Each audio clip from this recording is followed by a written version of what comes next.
नमस्कार। आज हम लोग जानेंगे गाजीपुर में कुछ व्यक्ति थे, उन लोगों के द्वारा प्रदर्शन किया जा रहा था पुलिस के खिलाफ, और पुलिस मतलब थाने में ही प्रदर्शन किया जा रहा था। हुआ है कि पुलिस के द्वारा लाठीचार्ज किया जाता है। पुलिस इतना अच्छा जो क्रोनोलॉजी होता है, जो दिमाग होता है, अगर आप समझेंगे तो बोलें कितना अच्छा दिमाग लगाया गया है। पुलिस मारी सही है, लेकिन मारी गलत व्यक्ति को, क्योंकि जो व्यक्ति वहाँ पे धरना प्रदर्शन कर रहे थे वो लोग खुद ही बीजेपी से थे और बीजेपी के संगठन से थे, वो बीजेपी के कार्यकर्ता थे। उसमें हुआ है कि इनका खुद का कुछ मांग होगा, मांग को लेकर ग्रामीण जो थे, गांव के जो लोग थे, थाने में बैठे हुए थे। थाने का जो परिसर जो होता है, वहाँ पे वो लोग बैठे हुए थे। पुलिस इतना दिमाग लगाती है, लगाने में क्या करती है पुलिस, वहाँ पे अचानक लाइट कट जाता है। सोचिए, थाने का अचानक लाइट कट गया। लाइट का अंधेरा में ये लोग इतना मारे कि कोई एक व्यक्ति हैं उपाध्यक्ष जिनको कहा जा रहा है, इसको जातिगत आधार पर ना बांटा जाए, क्योंकि पुलिसिया उत्पीड़न तो होता है, लेकिन पुलिसिया उत्पीड़न सबसे ज़्यादा दलित पिछड़ों के साथ होता है। ये कोई नई बात नहीं है, लेकिन पहली बार पुलिस को द्वारा गलत जगह पर लाठी चलाया गया। हुआ है कि जो व्यक्ति थे वो दिव्यांग थे। दिव्यांग होने के कारण वो भाग नहीं पाए। बाकी लोग तो भाग रहे होंगे, वो भाग नहीं पाए। इसमें उनकी इतनी पिटाई होती है कि कुछ समय बाद उनकी मृत्यु हो जाती है। सोचिए, ये लोग जब मार रहे थे तो इतना तो समझ में आ रहा ना, कौन व्यक्ति भाग सकता है, कौन नहीं भाग सकता है। सोचो, दिव्यांग थे, वो चल नहीं पाए, उनको ये लोग इतना मारे कि मर गए। कम से कम नैतिकता जिंदा होना चाहिए। चलो, प्रशासनिक अधिकारी, एक बहुत बड़े अधिकारी हुए यहाँ के, बिहार के, गुप्तेश्वर पांडे जिनको कहा जाता है, उनको द्वारा एक बात कहा गया था कहा गया था पुलिसिंग सिस्टम पे। हम लोग जानेंगे इसका राजनीतिक कड़ी क्या है। पुलिसिंग सिस्टम में उनको द्वारा कहा गया था कि जो दलित घर के बच्चे आते हैं, जो पिछड़े घर के जो बच्चे आते हैं, तो जो लोग लाठी चलाते हैं वो खुद भी दलित घर से आते हैं, पिछड़े घर से आते हैं। तो होता है कि वो लोग पुलिस बनते हैं। पुलिस प्रशासनिक व्यवस्था में जब वो लोग आ जाते हैं, आने के बाद वो लोग बड़े लोग को नहीं मार पाते। जैसे नेता हो गए, विधायक हो गया, MP हो गया, MLA हो गया और बिजनेसमैन हो गया, उनको ये लोग नहीं मार पाते। मारते किसको हैं? जिस समाज से और जिस समुदाय से लोग आते हैं। जैसे मान लीजिए कि कोई बच्चा है, दलित घर से आया है, तो दलितों को ही मारने का काम करेगा। कोई बच्चा पिछड़ों के घर से आया तो पिछड़ों को ही मारने का काम करेगा। तो उनके द्वारा ये बात कही गई थी, और कोई नई बात नहीं है। पुलिस इतना मारती होता ही है। पुलिस इतनी मतलब बेबस है। अगर स्पेशली अगर भारतीय व्यवस्था में बात करेंगे तो खुद का गवर्नमेंट का डाटा है कि 80% जो प्रशासनिक व्यवस्था के लोग हैं वो करप्ट हैं। और भारत के बर्बाद होने में नेताओं का तो हाथ है ही। इसमें सबसे बड़ा योगदान किसी व्यक्ति का है तो पुलिसिंग सिस्टम का है।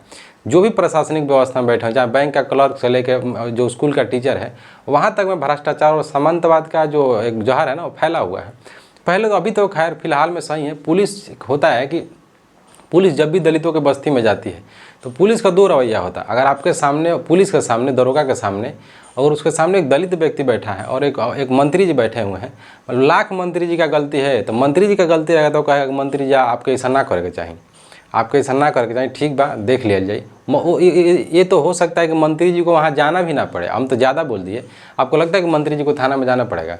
4 बार आकर चाटेंगे फिर खुद मंत्री जी का, दरोगा जी चाहे सिपाही जी, बात इन लोगों को बुरा लग जाएगा।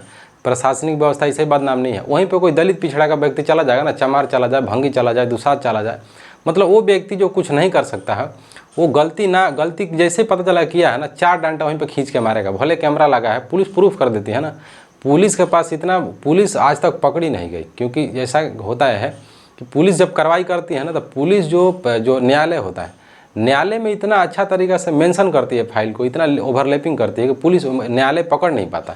आप 5 को ऐसा प्रशासनिक अधिकारी नहीं बता सकते जो सस्पेंड हो सकते, वो नहीं सकते। उसका ऐसा इन्वायरमेंट बनाया गया है कि नहीं हो पाता। तो हम लोग चलते हैं इनका आंदोलन पे।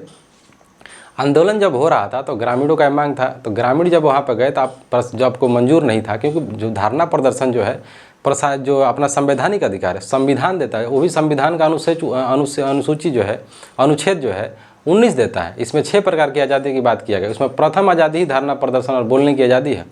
जब व्यक्ति संवैधानिक चीज़ बोल रहा था तो आप उसको मार कैसे सकते हैं? आप उसकी बात को सुनिए। तो होता है ना कि लोग जब बन जाते हैं तो एक अकड़ आ जाता है शरीर में, बाकी उनको मारा गया। विरोधी दलों का ये कहना है कि जो व्यक्ति मार खाए हैं वो तो खुद भी बीजेपी से थे। तो बीजेपी के प्रशासन काल में, प्रशासनिक व्यवस्था में और बीजेपी के शासन काल में बीजेपी के जो लोग हैं वो सुरक्षित नहीं है। तो आम जनता के बारे में आप क्या सोचते हैं? बाकी इसमें जो भी समाजवादी हो गए, जो अन्य दल हैं, उनके साथ खड़े हैं। हुआ है कि मतलब ऐसा हुआ कि जो बीजेपी है, उनके जो जिला अध्यक्ष होंगे या प्रदेश अध्यक्ष जो भी होंगे, वो वहाँ पे गए। उनके द्वारा जाने के बाद कहा जा रहा है कि नहीं, हमारे संगठन का कोई विरोध नहीं था, हमारे दल का कोई व्यक्ति विरोध नहीं कर रहा था। लेकिन अजीब बात है, आप उस समय पे गए हैं, उस समय पे राजनीति की बात नहीं करनी चाहिए थी। बात ये, थोड़ा सा हम लोग जानते हैं अंग्रेज़ों के बारे में। जो पुलिसिंग सिस्टम है आज भी, जो हमारी न्याय संहिता है, तो उसमें कुछ परिवर्तन, जिसको भारतीय न्याय संहिता किया गया, नाम बदला गया। तो आईपीसी में हुआ था कि इंडियन प्यूनल कोड इसको कहा जाता है। हुआ है कि ये बनाया गया था मैकाले के द्वारा। तो जब मैकाले जब भारत में आया था, तो मैकाले तो अपना कॉलोनियल जैसे औपनिवेशिक सत्ता था, तो अपने अंग्रेज़ों को देखते हुए अपना प्रशासनिक व्यवस्था बनाया था। क्योंकि मैकाले जो है, मैकाले का इतना बड़ा योगदान है भारतीय संस्कृति, भारतीय प्रशासनिक व्यवस्था से लेके और एजुकेशन सिस्टम में बहुत बड़ा योगदान है मैकाले का।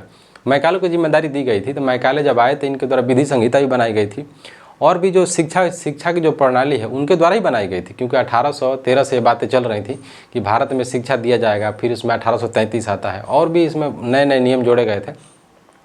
मैकाले जब बनाया तो मैकाले तो अपने हिसाब से बना के गए, अंग्रेज अपने हिसाब से बना के गए। आप जब हमारा देश जब आज़ाद हुआ तो मतलब स्वशासन कहा गया था गांधी जी के द्वारा कि जब हम आज़ाद होंगे तो हमारा स्वशासन होगा। आज कहाँ को स्वशासन है? पुलिस वैसा ही मार रही है, बैंक का कलर को वैसा ही मार रहा है, स्कूल का मास्टर को उतना ही अकड़ है। तो भारत में जो लोग आए, तो भारत में जो एक है ना सामंतवाद जिसको कहा जाता है, अकड़ होता है ना वर्चस्व कि हम सरकारी नौकरी में दरोगा हो गए, पुलिस हो गया, हमको कौन रोक सकता है। तो आप सुनिए ना, कस्टोडियल डेथ भी होता है, कस्टोडियल रेप होता है। इसी भारत में जितना पुलिसी अत्याचार दलित पिछड़ों पे किया गया उतना किसी पे नहीं किया गया है। वो तो अलग बात है, आप बाई चांस अभी कभी स्वर्ण जाति के लोगों को सुनते हैं कि जेल में मारे गए हैं, नहीं तो सबसे ज़्यादा दलित पिछड़े महिलाओं का शोषण होता है थाने में। ऐसा केस आया भारत में कि महिला जो है बंदूक दिखा के, उसके बाप बैठा हुआ है, उसके बाप के कान पे बंदूक दिखा के 4 गो 5 गो 10 गो लोग रेप किया है। पहले कानून में लिखा हुआ था कि अगर महिला अपने मुंह से बोल देती है कि अगर मेरा व्यक्ति कोई रेप नहीं किया तो मौखिक रूप से मान्य होगा। बाद में न्यायालय सुप्रीम कोर्ट में मैटर गया, तब सुप्रीम कोर्ट के द्वारा इसमें परिवर्तन किया गया था। बाद में कहा गया कि नहीं, अगर कोई महिला नहीं भी कह रही तो उसमें जांच होगी, जांच बैठाई जाएगी। क्या पता वो महिला उस समय दबाव में बोल रही हो। तो बहुत से ऐसा सिस्टम है, बहुत सा ऐसा कांड किया गया पुलिसों के द्वारा। इसीलिए देखते हैं ना कि दुनिया में भारतीय पुलिस इतना बदनाम कोई संस्था नहीं है। इसलिए कोई आर्मी वाला मरता है ना तो लोग जुलूस निकालते हैं, पूरा गांव के लोग, क्षेत्र के लोग भाग के जाते हैं कि बेचारा देश के लिए मरा हुआ है। कभी कोई पुलिस मरता है तो आप देखेंगे ना तो बोला यार चलो ठीक हो गया, मर गया ना। तो है, पुलिसिंग सिस्टम ऐसे बदनाम नहीं है। छोटी सी कहानी है, अंग्रेज जब भारत में आए, अंग्रेज जब भारत आते थे तो भारत में क्या था कि भारत में जातिगत आधार पर भेदभाव था, जातिगत आधार पर काम बांटा गया था। तो दासों को, जैसे निम्न जो जातियाँ थी, उनका काम ही था उनका सेवा करना। तो पहला इलेक्ट्रिसिटी नहीं थी, वो तो न्यूटन आए, आइंस्टीन आए, तो उनका बहुत से लोगों का योगदान है लाइट में, विज्ञान में। तो विज्ञान का खोज हुआ था पंखा, उस समय पंखा नहीं हुआ करता था। तो भारत में क्या है कि जो अंग्रेज थे पहले अपने देश में, जैसे अमेरिका हो गया, ब्रिटेन हो गया, वहाँ पे जब काम कराना होता था तो लोग वहाँ से अश्वेत लाते थे, जिनको निग्रो कहा जाता था। निग्रो तो अब खैर कह भी नहीं सकते, वो असंवैधानिक शब्द है, तब उनको अश्वेत कहा जाता है। तो अश्वेतों को लाया जाता था काम कराने के लिए, दास जिसको कहा जाता था। दास कैपिटल में किताब भी लिखी गई थी, उसके सबसे बड़े नायक हुए अब्राहम लिंकन। तो उनसे सेवा कराया जाता था।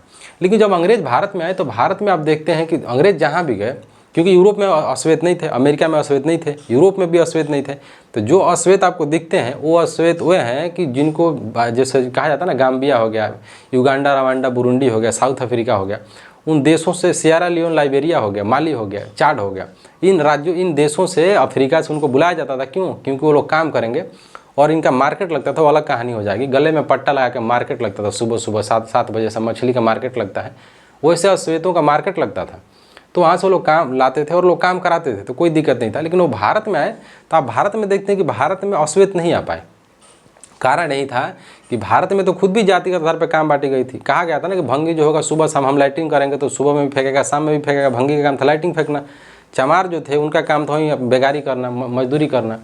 तो ऐसी ज़रूरत भारत में नहीं पड़ी। तो हुआ है कि जब यहाँ के लोग जब रिटायर होते थे, जब अंग्रेज रिटायर होकर जाते थे अपने देश में, इंग्लैंड में, तो उनको वहाँ पे काम नहीं दिया जाता था। कहते थे कि हमें काम दो, तो वहाँ की गवर्नमेंट बोलती थी कि तुम काम तो नहीं देंगे तुमको, लेकिन तुम पेंशन ले लो। वो बोलता था हम पेंशन लेके क्या करेंगे, काम क्यों नहीं करेंगे। तो बोला, वहाँ की सरकार बोलती थी नहीं, तुम लोग आए हो जातिवादी राष्ट्र से, जी तुम लोग उस राष्ट्र से आए हो जहाँ पे बेगारी कराया जाता था, तो तुम लोगों का हराम का खाने का हवा लगा हुआ है और हराम का मेहनत कराने का लत लगा हुआ है। क्योंकि तुम वहाँ पे थे तो तुम्हारा पैर दबाने वाला था, कपड़ा धोने के लिए तुम्हारे लिए धोबी था, लाइटिंग साफ करने के लिए भंगी था, महिलाओं को शोषण करने के लिए बात बताता है कि जातिगत आधार पर तुम महिलाओं को शोषण करते थे।